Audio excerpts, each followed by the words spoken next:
Welcome back, everybody. It's nice to see you again, all you loyal followers out there. I've got so many friends in the pellet stove world. I'm feeling like I'm somebody. Wow, I must be special. How many of you out there have been going through igniters? 1, 2, 3, within a month, within 6 months? Well, what I'm about to show you is going to help you understand why it's so important to resist the temptation of buying those cheap igniters out there. You know, I understand the economy's hurting right now and people are having a tendency to try to spend as little as possible in order to keep the stoves running. But what I'm about to show you is a perfect example that if you put cheap components in the Rika or the Austroflamm, it could cost you a lot of money. All right, let's get right to it. All right, guys, want to show you that the stove is shut down. Okay, nothing is running. No fans are running. This stove is dead, right? What? That is not supposed to be, ladies and gentlemen. That is the igniter. The stove is shut down. The igniter is staying on constantly. This igniter will burn out within a matter of days. You know, this is something that unless you really understand how the Rika and the Austroflamm works, a typical technician does not know how to troubleshoot this. So, if by chance, guys, you're out there and you're just flying through igniters, your motherboard is shot, and you're probably on your third one within a matter of 2 weeks. Okay? So you guys have any problems like this whatsoever, email me, offgridstoves@gmail.com, or if by chance you want me to test your components, let me know. We'll get them in here. We'll figure out what's going on with your stove.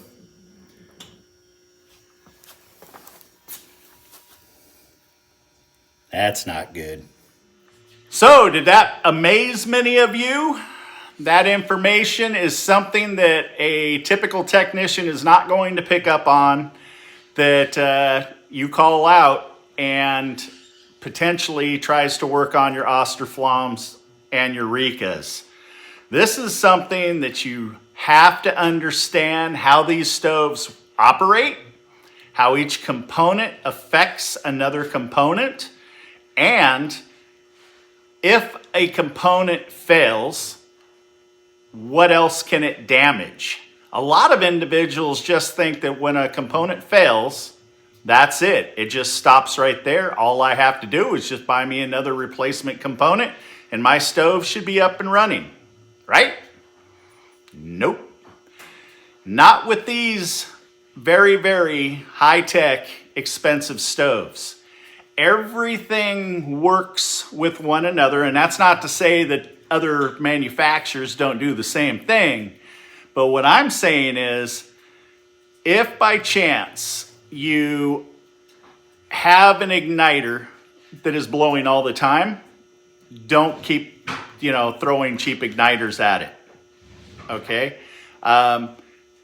Don't start using your stove as though it's a manual start and start buying gel and firing it up that way when it has an ignition system built into it that it can only take one time of trying to refire it And if the electronics weren't damaged from a surge when these cheap igniters blow, trying to use it over and over without an igniter or one that is actually grounded out, and that's normally what happens when an igniter fails, is it'll either warp and the inside element will short out on the case of the igniter,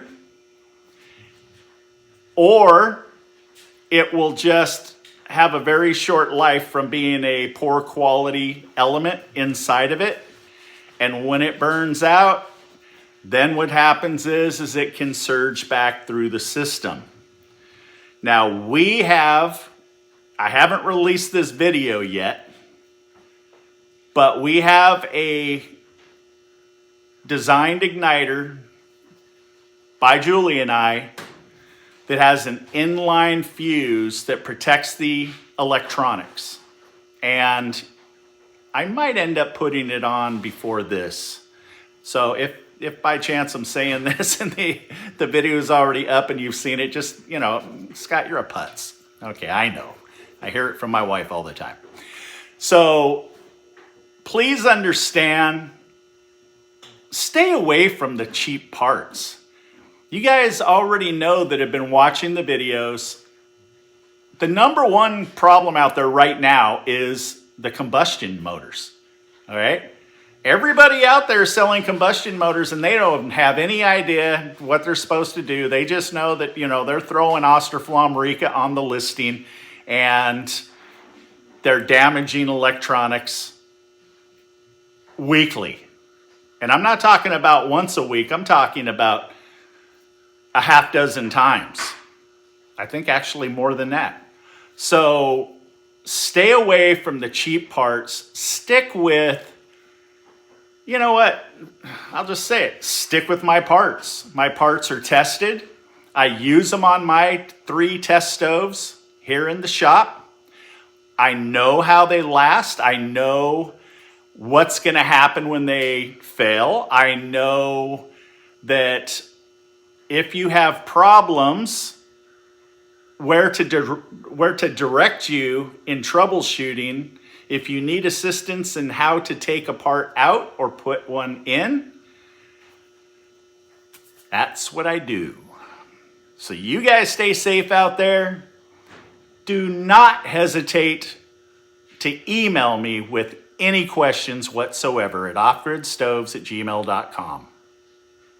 If you need parts, austroflammparts.com or rikaparts.com. Happy burning. Peace.